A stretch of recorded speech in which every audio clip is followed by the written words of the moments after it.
Voilà. Et puis une deuxième notion que vous avez, qui me tient beaucoup à cœur, hein, que vous avez abordée, c'est la notion de frontière extérieure de l'Europe.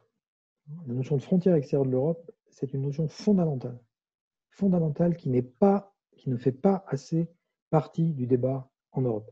Et je pense que là, la crise du Covid va relancer ce débat. Moi, c'est pendant la crise du Covid la première fois où j'ai senti que quand j'ai expliqué ce thème, je suis un peu toujours compliqué. Moi, quand j'ai 2 minutes, c'est compliqué à me faire comprendre dans l'Assemblée, mais où j'ai eu l'impression que mes collègues comprenaient ce que je voulais dire. Quand je dis la frontière extérieure de l'Europe, ce n'est pas un problème de savoir où est-ce qu'on met les barbelés pour empêcher des pauvres gens de rentrer.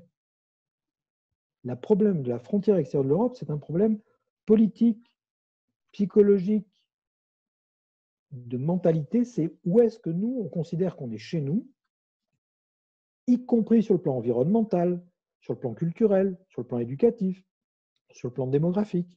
Voilà. Moi, le Danube, c'est à moi. Autant que le Rhône. Voilà. Le Dniepr, non. Vous voyez, et ça, c'est quelque chose, il faut que dans cet espace public européen et dans ce qu'on discute, il faut qu'on se pose ces questions. Parce qu'il y a des choses qui ne sont pas très claires encore. Okay, la frontière entre, je vous l'ai dit tout à l'heure, la frontière entre la Croatie et l'Herzégovine, donc entre la Croatie et la Bosnie, vous savez, vous avez autant de passeports européens en Herzégovine qu'en Dalmatie. Hein. C'est des gens qui n'ont jamais mis les pieds de l'autre côté de la frontière européenne, mais ils ont un passeport croate parce que, pour les Croates, si je parle croate et que je suis en Herzégovine, à Mostar, je suis croate. Donc j'ai droit à un passeport. Donc je deviens européen. Donc là, il y a un problème de frontière. Moi, je suis pour que les 6 Balkans, les Balkans 6, ils font partie de l'espace européen. Mais ces problèmes-là, ils vont être posés en Ukraine, entre la Pologne et l'Ukraine.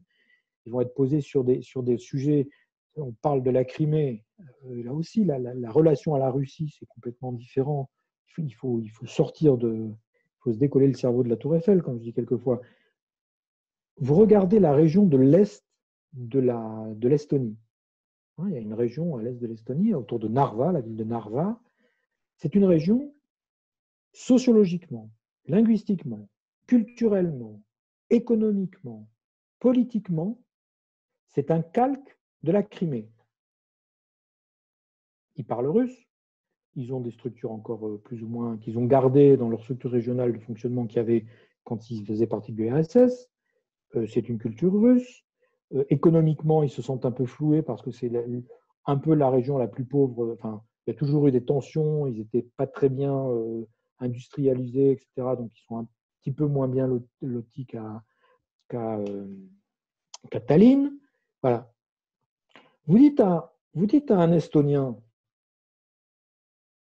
après ce qui s'est passé en Crimée, son regard sur la Russie, eh ben, ce n'est pas le regard d'un Français. Hein. Vous comprenez, il faut intégrer ces choses-là.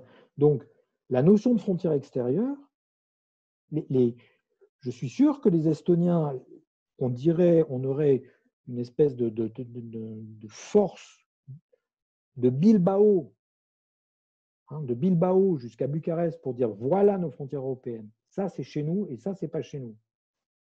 Eh ben, je pense que les Estoniens, on pourrait commencer à discuter de politique russe avec eux. Parce qu'aujourd'hui, ils se disent, mais ce que les Russes ont fait en Crimée, ils peuvent très bien le faire là. Hein. Alors, c'est plus compliqué, je schématise beaucoup, mais cette notion de frontière extérieure de l'Europe, ce n'est pas qu'une notion de logistique et de douanier, etc. C'est une notion qui devrait être une notion politique, citoyenne, qui devrait être partagée, qui devrait être débattue, beaucoup plus que ce qu'on fait. Chypre.